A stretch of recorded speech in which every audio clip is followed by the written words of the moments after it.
La série championnat du monde est terminée depuis de nombreuses semaines maintenant. N'empêche qu'on a encore l'occasion, Laurent Chopin, de profiter d'étapes de triathlon. Il s'agit d'étapes de Coupe du Monde qu'on n'a pas eu l'occasion de diffuser jusqu'à présent et qui vont nous permettre de faire tout simplement le lien avec la saison suivante, celle de 2014. Profitons-en, revenons un tout petit peu en arrière dans le temps et commençons par l'étape espagnole d'Alicante. Eh oui, il y a des endroits plus désagréables qu'Alicante pour faire du triathlon. Effectivement, et c'est toujours, comme on le dit à chaque fois, l'occasion de voir des athlètes courant sur les WTS venir finir leur saison et profiter de leur forme, et ça va être le cas encore aujourd'hui. Puis aussi, surtout, l'occasion de voir des nouveaux visages qui seront peut-être et sans doute les stars des années à venir. C'est vrai que l'intensité, pour ce qui concerne les étapes des triathlon series, elle est quand même... je dirais, elle a un effet repoussoir sur les plus jeunes pousses parce que c'est difficile de faire sa place. Donc ces étapes de Coupe du Monde ont la vocation de permettre à ceux qui espèrent réaliser des performances au plus haut niveau, au plus haut plan, de venir justement corriger encore les quelques erreurs qu'ils peuvent faire régulièrement. Et puis marquer les points qui sont nécessaires à l'accession justement à ces courses de très haut niveau. Vous parliez d'une athlète qui... elle a vraiment rythmé cette saison. Jodie Stimson, vice-championne du monde, qui nous a, je dirais, émerveillés tout au long de l'année et qui sera présente à Alicante. Elle fait partie de ces athlètes en l'occurrence, qui ont décidé de pousser au maximum leur saison dans le temps. Et elle aurait tout intérêt à le faire puisqu'elle bénéficie justement de cette forme et qu'il y a beaucoup moins de pression pour elle sur ce type de course. Et puis comme d'habitude, ce sont des athlètes professionnels, donc il y a aussi des primes qui sont distribuées sur ces courses. Donc aucune raison de s'en priver. Alors elle portera le dossard numéro 1, Jodie Stimson. Elle est à domicile. L'Espagnole Ainhoa Miroa, qu'on a l'habitude de croiser sur toutes les étapes, bien sûr, triathlon series, sur les rendez-vous majeurs. Le dossard numéro 2, Rachel Klamer, qui n'est autre que la championne d'Europe en titre, jeune athlète néerlandaise. Alice Beto, une italienne qui elle aussi, cette saison, a montré le bout de son museau de manière régulière et qui progresse. Complètement, que ce soit Klamer et Beto, on les a vus pointer sur quelques courses, pas encore avec la régularité d'une Stimson par exemple, mais c'est vrai qu'elle apparaît. Regardez, cinquième à la finale de Londres, c'était probablement une petite surprise, donc pour elle ça lance la saison 2014 et la campagne olympique des plus belles manières. Elle sent, c'est ce qu'elle dit, qu'elle a franchement passé un cap lors de cette saison, et elle espère bien justement à l'occasion de ces derniers rendez-vous concrétiser cette évolution, cette amélioration, et l'occasion est peut-être offerte à Alice Beto de monter pour la première fois de sa jeune carrière sur un podium. Vous avez vu nos amis avec les drapeaux là, étaient bien concentrés pour pas passer à l'eau avec le mouvement du ponton. 47 athlètes au départ. Debout. Et une française. Anne Tabaran qui revient sur les Coupes du Monde, et une natation sans combinaison, même si le ciel est plus que nuageux, mais une natation sans combinaison, deux boucles dans le port. Dans le port d'Alicante. Ensuite, Alicante au sud-est de l'Espagne, pour situer un tout petit peu la ville. On l'a vu sur la carte. Conditions climatiques a priori douces, encore plaisantes à cette période de l'année. 6 boucles, donc 2 boucles dans l'eau, 6 boucles en vélo avec quelques passages un petit peu pentus et 4 boucles à pied qui sont beaucoup plus roulants. Et devant, on a l'habitude elle aussi de la croiser dans cette position en natation notamment. Jeune athlète britannique que l'on voit sur notre circuit FF3, Lucy Hall qui sort de l'eau. Carolina Routier juste derrière, en tête, donc habituelle. 19-33 pour Lucy Hall, avec une sortie de l'eau un petit peu étroite à mon goût là. C'est encore, elle n'était qu'une douzaine à sortir en même temps. Lucy Hall, la transition, il faut rester concentré. Et là, les athlètes dont on a parlé juste avant sont là. Klamer à gauche, Stimson qui est là, Beto, Carolina Routier, Lucy Hall, et il peut y avoir un petit groupe là à la sortie de l'eau. Et l'Espagnol à 30 secondes. Et là, oui. Il y a une petite grappe là qui a du mal à s'extraire de l'eau. Bien vu, Vincent, bien vu. Effectivement, il faut prévoir un tout petit peu plus large, même si il y a un peu moins de densité que sur les WTS, mais il faut prévoir un petit peu plus large, d'autant plus que ces courses qui peuvent avoir vocation à devenir WTS dans le futur, eh bien, sont examinées, sont supervisées par les cadres de l'ITU, et c'est vrai que ça n'est pas forcément un bon point. Alors donc 2 groupes, a priori à vélo, celui qui est sorti de l'eau un peu avant tout le monde, et le groupe de poursuivants, 2 qui déjà accusent un retard d'1 minute 15. Et oui, on a les principales favorites qui sont devant, elles ont tout intérêt à rouler. La seule qui a intérêt à rouler là, c'est Murua, qui est là. Dossard numéro 4, elle est en train de faire l'effort, d'essayer d'imprimer ce dynamisme, cet enthousiasme qui semble manquer. Et elle le sait surtout qu'elle est maintenant loin derrière le groupe. Et Julie Stimson, dans le même temps, dit réveillez-vous les filles, et notamment à Rachel Klammer, ce serait bien de te bouger, ma grande, parce qu'il faut qu'on conserve cet avantage. Dites-moi, les Anglais et les Anglaises ont l'habitude de faire ce genre de choses quand ça n'est pas Alistair Brownlee chez les garçons. Eh bien, les leaders s'imposent en patron, et Stimson qui demande à tout le monde de collaborer.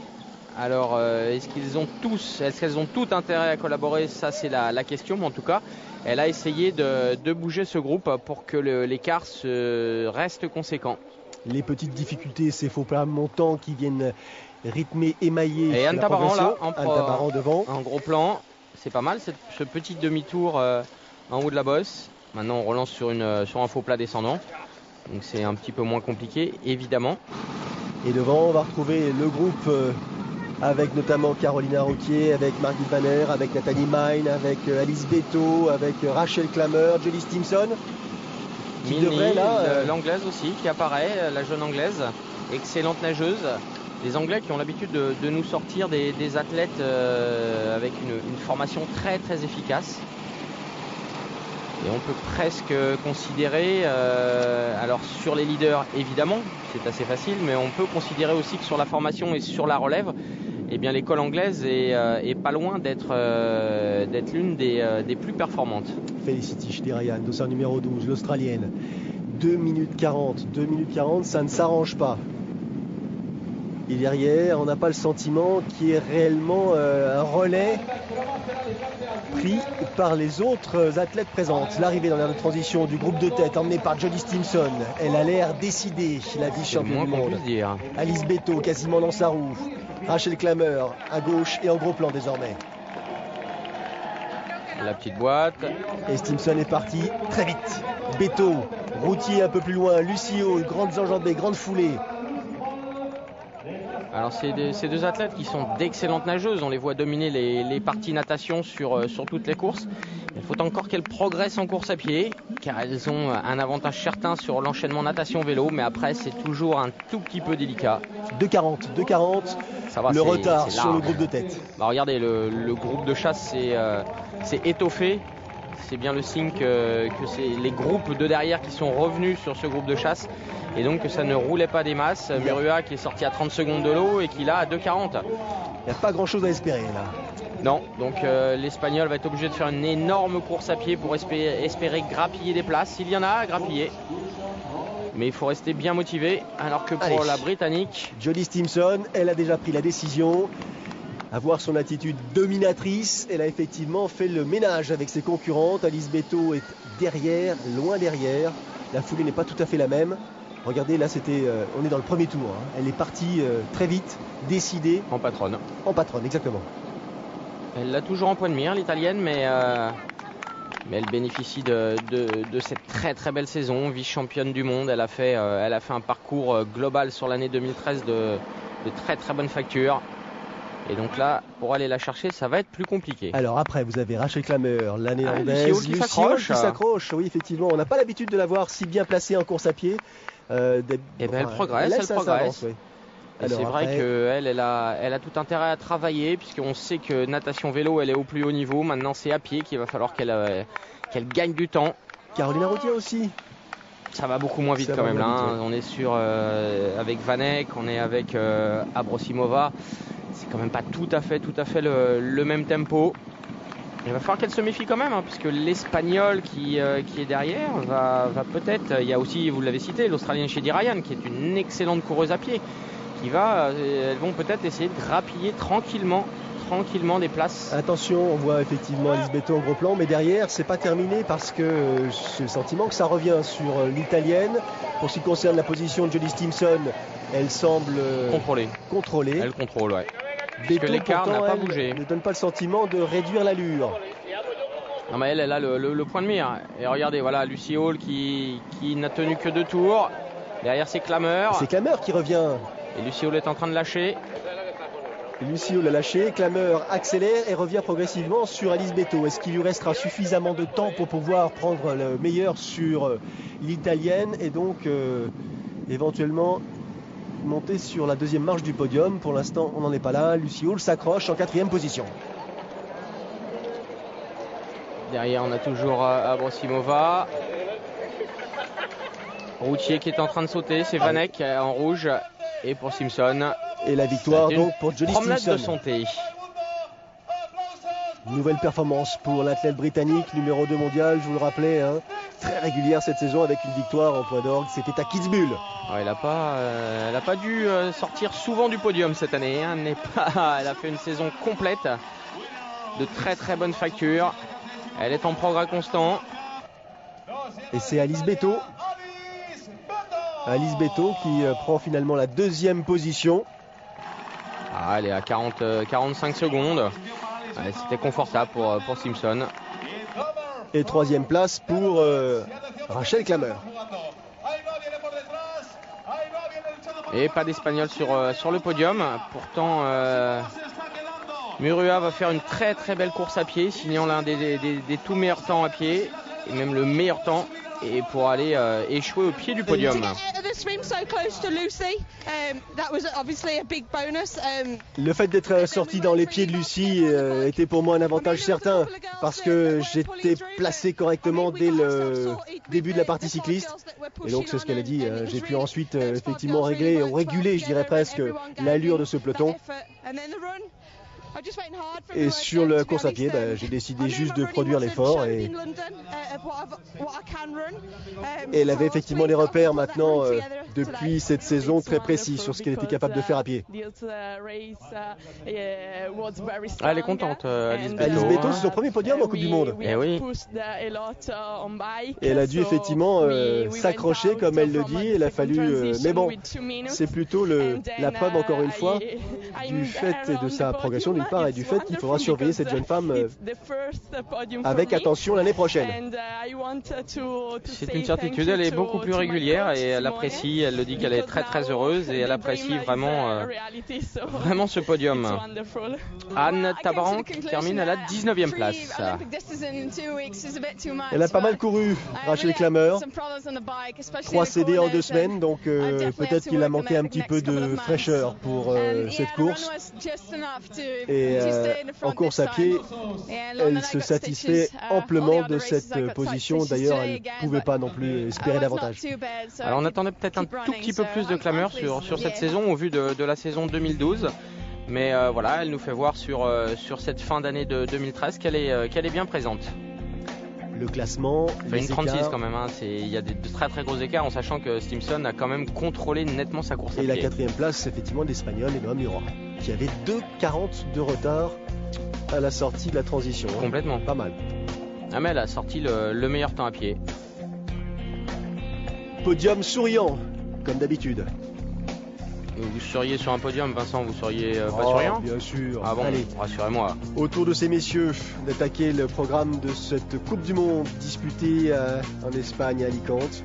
Nous avons un Français. Mark Buckingham d'abord, en gros plan, de c'est pas Mark Buckingham le Français. Hein. Bon, c'est Simon Vien, mais beaucoup de monde, presque 70 compétiteurs au départ. C'est pour dire qu'il y a énormément de tests et les nations qui envoient leurs jeunes athlètes et des athlètes confirmés avec Dmitri Poliansky. Et Igor, on a vu son frère juste avant. S'il y en a un, il y a souvent l'autre. Si c'est toi, c'est donc ton frère, Stéphane Justus. Justus, qui a eu une saison un petit peu chaotique, ouais. Oui. Ouais. Sans doute décevante. Mais en tout cas déçu, lui, c'est sûr. Déçu, c'est sûr. Maintenant, c'est l'apanage du haut niveau.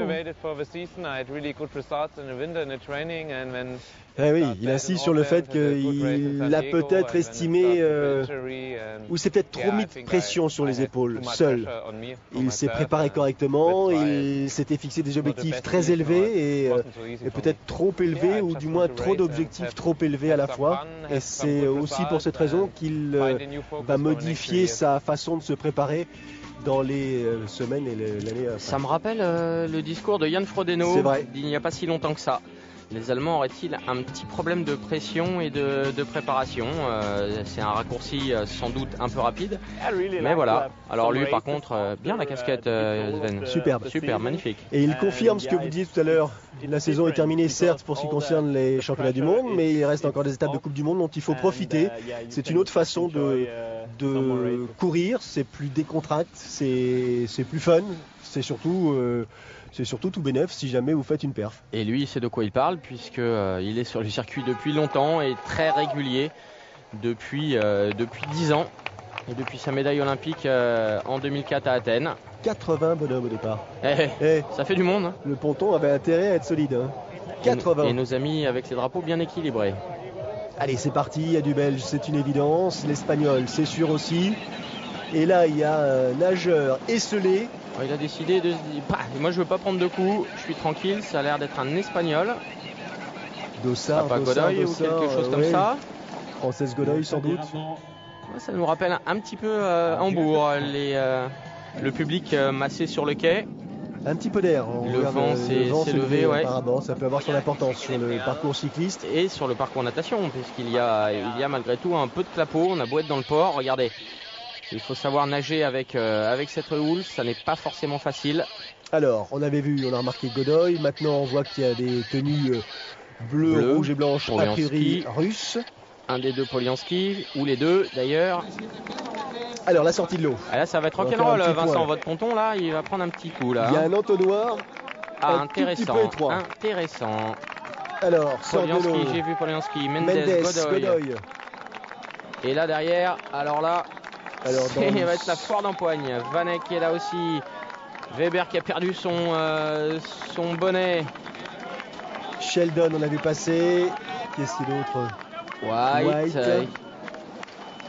Et là, il y a beaucoup de monde. Sequerio, l'italien. Il est clair que ce ponton n'est pas forcément bien étudié. Sur la largeur du ponton. Il a fallu le doubler.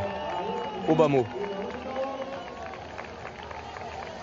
Allez, la transition, c'est parti avec Polianski sur la droite. Le premier, c'est Godoy qui sur l'extrait espagnol. Combinaison rouge, Mendes. Knabel. Allez, Riederer qui prend son vélo sous vos yeux à gauche sur l'image. Polianski qui est parti aussi, Shelton, Weber, on cherche notre Français. Est-ce qu'on a vu Stéphane Non, Justus? je n'ai pas vu Justus passer. Et en même temps, il y a beaucoup de monde. Jonathan Zips, ouais. Alors, ensuite, c'est parti. Daniel Hotter, le belge. Il y a beaucoup de monde sur ce remblai. L'italien, je dis Daniel Hotter, le belge. Daniel Hofer, pardon. Italien, et c'est un groupe de combien? Ils sont une cinquantaine là. Il y a beaucoup de monde. A priori, il y a tout le monde. Polianski qui se ravitaille tranquillement. Il est pas de pression. Tranquillement à l'arrière du peloton, c'est son habitude. Quelquefois, ça lui a quand même joué des tours. Et oui, une petite attaque en facteur. Il va y avoir au gré des virages et des bosses un peu de mouvement dans le groupe. C'est étroit aussi sur le plan du parcours cycliste. Avec ce peloton qui heureusement se met en file indienne, ça prouve que ça a accéléré un tant soit peu. Ceci dit, c'était le bon moment pour accélérer. C'était le moment. Ça s'accroche là, ça s'accroche. Derrière, il y a déjà un écart conséquent avec la tête de course. Polianski, il est loin. Polianski à l'arrière du groupe. Regardez, là, ça accélère moins là tout d'un coup. Il y a des allures un peu surprenantes, des ruptures de rythme. Et tout ce petit monde, on a l'impression qu'ils ont envie de profiter de ce dernier rendez-vous, d'un de ces derniers rendez-vous de la saison. Alors, dans la pseudo-attaque avec Weber, avec Murphy. Donc le Sud-Africain sur la gauche, l'Irlandais sur la droite. Et le troisième, c'était Peter, c'était le Belge. Peter, j'ai oublié son nom. Rich. Je crois que c'est ce Peter Rich. Alors le groupe maintenant avec Stéphane Justus, le voici justement, Sven Riederer et Hernandez espagnol, 30 secondes de retard. Ils ont tenté leur chance les trois hommes là à l'approche de la de transition pour essayer de prendre un petit avantage au départ des 10 km à pied. Et vous avez vu Vincent, Riederer, Justus, Godoy, les coureurs expérimentés qui comme par hasard sont en tête à l'entrée du parc à vélo. Histoire de se placer. Pensez-vous que ce fut un hasard? Alors que Polianski a dash évidemment puisqu'il est rentré dans les derniers du parc à vélo et donc il va avoir un débours de 10-15 secondes et à ces allures là c'est 50-60 mètres. Alors Murphy qui ne s'appelle pas Yul, Eddie, Briner, mais Connor Murphy. Non mais c'est pas tout à fait la même coupe qu'Eddie non plus. C'est vrai? Non, pas vraiment. Et là il est tout seul, désormais ils sont revenus derrière. Et Polianski a fait l'effort, il a été obligé de faire l'effort tout de suite. Riederer dans la foulée, non pas qu'un bandeau blanc mais un bandeau noir sur la tête cette fois-ci. Castro, toujours fidèle à lui-même. Oh, bah oui, Vincent. Ça calme. Oui. Il se retourne quand même, il sent que derrière il y a un petit peu de bruit, ça manifeste. Il se pourrait qu'il perde quelques places assez rapidement. Alors 4 allers-retours, 4 boucles pour le parcours pédestre pour couvrir les 10 km. Et là ça commence à se dessiner un tout petit peu plus en tête de course. Polianski prend le pouvoir, Riederer dans sa foulée. Justus qui a un tout petit peu de mal, qui est en train Sheldon, de le Britannique, coincer là-bas. Hernandez l'Espagnol et le Portugais Arraiolos. On a quand même sa foulée est heurtée. On l'a quand même vu à meilleure fête des saisons précédentes, Stéphane Justus. Sutkin qui est là aussi. Et oui, gros plan sur Justus. Sa foulée est heurtée. Il court avec les épaules. Ventile beaucoup, il est en train de perdre de la distance par rapport au groupe de tête, il est en train de se battre avec lui-même. Ça doit être dur, mais ça fait partie du haut niveau. On ne peut pas être à 100% en permanence sur l'ensemble d'une carrière. Alors, Polianski, Riederer, Sheldon, Hernandez, qui a l'air plus mal que les autres. Alors Riederer m'a l'air d'être relativement serein. J'ai l'impression qu'il contrôle un tout petit peu. Ouais, visiblement oui. Et il reste bien calé dans la roue là, toujours là. C'est pas lui qui va mener le tempo. Hernandez est plus en train de s'accrocher. Sheldon, 3e des championnats du monde junior cette année en tête de la course. Pour l'instant, ça ne suffira pas puisque c'est Sven Riederer. Sven Riederer qui va donc monter pour la première fois de sa carrière sur une première marche de podium en Coupe du Monde. Alors qu'il a un paquet de résultats malgré tout. 3 JO à son actif, 8e mondial cette saison.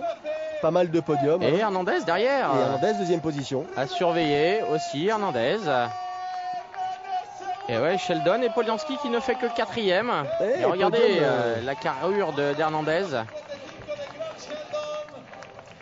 Riederer, Hernandez, Sheldon, podium qui n'est pas atypique, mais en tout cas inédit, ça c'est sûr. Polianski en 4e position, mais qui lui court énormément. Et donc il mange forcément de fraîcheur. Arraiolos.